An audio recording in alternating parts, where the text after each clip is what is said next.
लखनऊ से भाजपा का सामाजिक संपर्क अभियान आज से शुरू हो चुका है।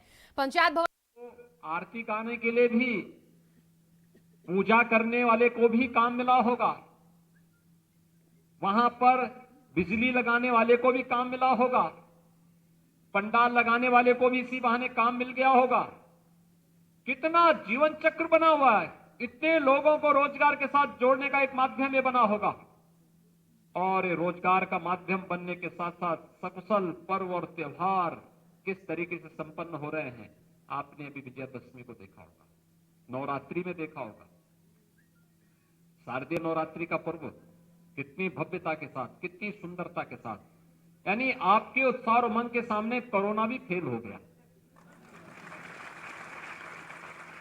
पूरी दुनिया को तबाह करने वाला कोरोना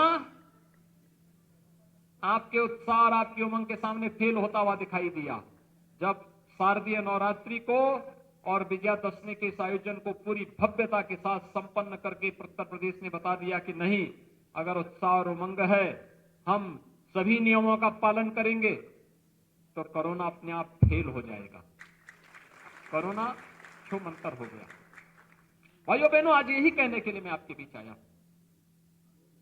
जैसे एक मूर्ति कला से जुड़े हुए, एक माटी कला बोर्ड से जुड़े हुए कार्य को एक समुदाय कर रहा है, लेकिन उसमें केवल समुदाय ही नहीं जुड़ा हुआ है, पूरा समाज जुड़ा हुआ है, पूरे समाज का जीवन चक्र जुड़ा हुआ है। हर एक की उस व्यवस्था के साथ जुड़ाव, यही जीवन चक्र है। और उस जीवन चक्र के साथ फिर प्रदेश की अर्थव्यवस्था भी जुड़ जाती है, प्रदेश का सम्मान और स्वावलंबन भी जुड़ जाता है। और प्रजापति समुदाय उसी एक माटी कला से जुड़ा हुआ समुदाय है, जिसने अपनी माटी से जुड़ करके अपनी रचनात्मकता के माध्यम से न केवल अर्थव्यवस्था को बल्कि धर्म की आस्था का भी सम्मान देकर के उसे आगे बढ़ाने के लिए अपने आप को पूरी मजबूती के साथ, पूरी जीवन को समर्पित करके इस भाव के साथ जोड़ा है। धर्म अर्थ की इस पूरी व्यवस्था को आगे बढ़ाते हुए जो कार्य आज आपके द्वारा संपन्न किया जा रहा है, यह अभिनंदनीय है। मैं इस अवसर पर आज आप सभी पहले समुदाय का यहाँ पर सामाजिक सम्मेलन यहाँ पर आयोजित किया गया है, मैं इसके लिए आयोजकों का हृदय से धन्यवाद देता हूं और अभिनंदन भी करता हूं। भाइयों बहनों, दीपावली का आयोजन है और दीपावली के इस आयोजन के साथ हम सबको भव्य आयोजन करना है। हमने तय कर दिया है कि दीपोत्सव का कार्यक्रम इस बार अयोध्या में होगा। तो इस बार हम लोग शहरी क्षेत्र में 9 लाख लोगों को पक्का मकान बना करके दे चुके हैं, उसका गृह प्रवेश हो चुका है। हम ग्रामीण और शहरी क्षेत्र में अब तक 42 लाख परिवारों को एक एक आवास दे चुके हैं, 42 लाख से अधिक परिवारों को। और हम लोगों ने कहा शहरी क्षेत्र में जिन 9 लाख लोगों का गृह प्रवेश हो गया है, उन 9 लाख परिवारों की तरफ से एक एक दीपक हम लोग अयोध्या में इस बार जलाएंगे। अयोध्या में दीप प्रज्वलन होंगे, 9 लाख दीप प्रज्वलन केवल अयोध्या में होंगे। और उन सभी 42 लाख घरों में भी एक एक दीपक जलेंगे, जिनको हम लोगों ने अब तक एक एक आवास उपलब्ध कराएंगे। और हम लोगों ने तय किया है, मिट्टी के दीपक ही हर जगह जलने चाहिए, मिट्टी के दीपक। सजावट के लिए लोग लड़ियों को ला करके अपना लगा लें, लेकिन अगर घर के अंदर लक्ष्मी का वास होना है तो लक्ष्मी के वास के लिए चाहिए कि मिट्टी के दीपक हम जलाएं और उसी में लक्ष्मी ही विराजमान स्वतः होती हुई दिखाई देती है। और इस अभियान के साथ जुड़ना है। दूसरा, दीपावली के अवसर पर हमें एक कार्यक्रम को और देखना है। याद रखना, लक्ष्मी गणेश की मूर्ति बाहर से, विदेश से नहीं आनी चाहिए, बल्कि ये मूर्ति आप ही के कलाकारों के द्वारा, आप ही के बीच से, माटी कला से जुड़े हुए लोगों के माध्यम से बननी चाहिए। हम लोगों ने स्वयं, अगर मैं आपको डाटा उपलब्ध कराऊं तो पिछले 3 सालों के अंदर प्रदेश के अंदर हम लोगों ने माटी कला बोर्ड से जुड़े हुए एक बड़ी संख्या में लोगों को प्रशिक्षण दिया है। और ये प्रशिक्षण के माध्यम से यहां पर हम लोगों ने लगभग माटी कला बोर्ड से जुड़े हुए जो शिल्पकार हैं, इन लोगों को यहां पर 40,000 कारीगरों को हम लोगों ने चिन्हित किया है, जिनमें से अब तक 5,261 को हम लोगों ने चाक वितरित किए हैं। 35,000 के निःशुल्क मिट्टी के पट्टे उपलब्ध कराए हैं और 3,000 से अधिक कारीगरों को अब तक हम लोगों ने आधुनिक तकनीक के साथ, नई डिजाइनिंग के साथ उनके प्रशिक्षण के कार्यक्रम को भी उपलब्ध कराया है और बैंक से लोन देने की व्यवस्था के साथ साथ शासन स्तर से भी मार्जिन मनी उन्हें उपलब्ध करवाने की कार्रवाई अब तक प्रदेश के अंदर किया है। भाइयों बहनों, काफी बड़ी संभावनाएं यहां पर है। कारीगरों को दिया मेकिंग मशीन उपलब्ध कराने, कंप्रेसर पेंटिंग मशीन, पग मिल, पीओपी डाई, ये सभी उपलब्ध भी इसके साथ उपलब्ध कराई जा रही है और मेरा ये मानना है कि यह अर्थव्यवस्था के साथ साथ आस्था का भी एक बहुत बड़े सम्मान की कार्य इस समुदाय के द्वारा किया जा रहा है। आज के इस अवसर पर भाइयों बहनों, मैं आप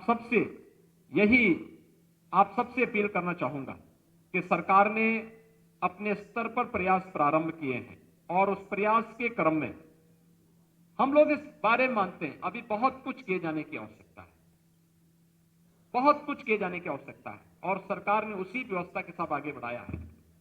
आप सब जानते हैं 2015-16 में प्रदेश के गरीब बच्चों की छात्रवृत्ति नहीं दी गई।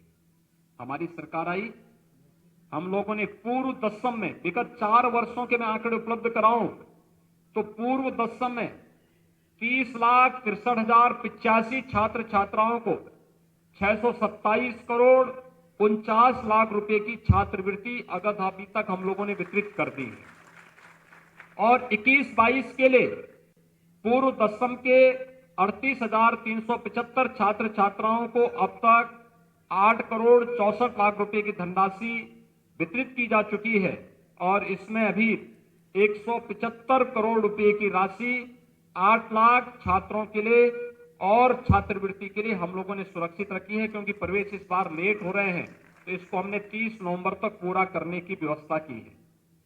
दसमोत्तर छात्रवृत्ति में भी विगत 4 वर्ष में अब तक हम लोगों ने 69,18,683 छात्र छात्राओं को 5,378 करोड़ 75 लाख रुपए की छात्रवृत्ति और शुल्क प्रतिपूर्ति की राशि उनके खातों में सीधे उपलब्ध कराई है और इस नए वित्तीय वर्ष में अब तक 5,084 छात्र छात्राओं को 1 करोड़ 78 लाख रुपए की धनराशि प्रदान की जा चुकी है और 1,200 करोड़ रुपए की राशि हम लोगों ने 12 लाख छात्र छात्राओं के लिए छात्रवृत्ति की अभी दसमोत्तर छात्र छात्राओं के लिए प्रदेश के अंदर उपलब्ध करवाने की कार्रवाई की है। भाइयों बहनों, प्रदेश के अंदर अन्य पिछड़ा वर्ग के छात्र छात्राओं के लिए 64 छात्रावास छात्रों के लिए, 38 छात्रावास बालिकाओं के लिए प्रदेश के अंदर उपलब्ध करवाया है और प्रदेश के अंदर वर्तमान में छात्रों के लिए 1 और छात्राओं के लिए 2 छात्रावास का निर्माणाधीन भी वर्तमान में उन लोगों के लिए व्यवस्था की जा रही है। ऐसे ही अन्य सभी प्रकार की सुविधाओं को देने के लिए सरकार पूरी प्रतिज्ञित दृढ़ भाव के साथ कार्य कर रही है, चाहे वह गरीब कन्याओं की शादी के लिए, पिछड़े वर्ग की बालिकाओं की शादी ब्याह के लिए दी जाने वाली अनुदान की राशि हो या सामूहिक विवाह योजना के माध्यम से अब तक 2.25 लाख बालिकाओं की शादी के लिए प्रति विवाह 51,000 रुपए की राशि अलग से सरकार उपलब्ध करवाने के कार्य करती है। ये सभी कार्यक्रम अनवरत रूप से आगे बढ़ने के क्रम है और हम सब आभारी हैं प्रधानमंत्री मोदी जी के और केंद्रीय कैबिनेट के, जिन्होंने पिछड़ा वर्ग आयोग को एक संवैधानिक मान्यता दी। अब यह संवैधानिक बोर्ड हो गया है। इस संवैधानिक बोर्ड के बाद इसकी मान्यता बढ़ी है, इसकी वैल्यू बढ़ी है। इसके द्वारा दिया जाने वाला कोई भी आदेश ये न्यायिक आदेश माना जाता है और उस आदेश के क्रम में यह एक बड़ा कार्यक्रम आगे बना है। समाज के दबे कुचले लोगों की आवाज को उचित मंच प्रदान करने के लिए भारतीय जनता पार्टी की केंद्र और प्रदेश सरकार के द्वारा किया जाने वाला कार्यक्रम आज हम सबको सबका साथ सबके विकास के इस मूल मंत्र के साथ जोड़ता है और हम सब इसी मूल मंत्र के साथ आगे बढ़ते हुए कार्यक्रम कर पाएंगे। इस विश्वास के साथ प्रजापति समुदाय के सामाजिक सम्मेलन के अवसर पर मैं आप सभी का एक बार फिर से अभिनंदन करता हूं। दीपावली का आयोजन आने वाला है, उसकी तैयारी के लिए माटी कला बोर्ड पूरी ताकत के साथ कार्य करके हर घर में मिट्टी का एक दीपक पहुंचाने का कार्य करे और सबको इस बारे में कि मिट्टी का ये दीपक स्वयं श्री लक्ष्मी का प्रतीक हो और घर घर में यह विराजमान हो। इस विश्वास के साथ आप सभी के प्रति मैं अपनी शुभकामनाएं देता हूं। आप सबको मैं दीपावली की भी मंगलमय शुभकामनाएं देता हूं। धन्यवाद। जय हिंद। लोग जाएंगे नहीं, अभी कार्यक्रम चलता है। सामाजिक संपर्क अभियान जिसकी शुरुआत देखी की गई है बीजेपी का मिशन 2022, इसको लेकर यहां पर सबका साथ सबका विकास की बात आज सीएम ने कही है। बीजेपी का पिछड़ा वर्ग का इस सम्मेलन आज जिसमें सीएम आपको नजर आया संबोधित करते हुए। आगे बढ़ेंगे लखनऊ से खबर। विधानसभा उपाध्यक्ष चुनाव के लिए नामांकन आज बीजेपी से नितिन अग्रवाल नामांकन करने पहुंचे। विधानसभा उपाध्यक्ष पद के लिए नामांकन किया यहां पर नरेश अग्रवाल के बेटे नितिन ने आज नामांकन किया है। बीजेपी की तरफ से इन्हें उम्मीदवार बनाया गया। विधानसभा उपाध्यक्ष चुनाव के लिए आज नामांकन हुआ है। बीजेपी से नितिन अग्रवाल नामांकन के लिए पहुंचे, उसी वक्त की तस्वीरें।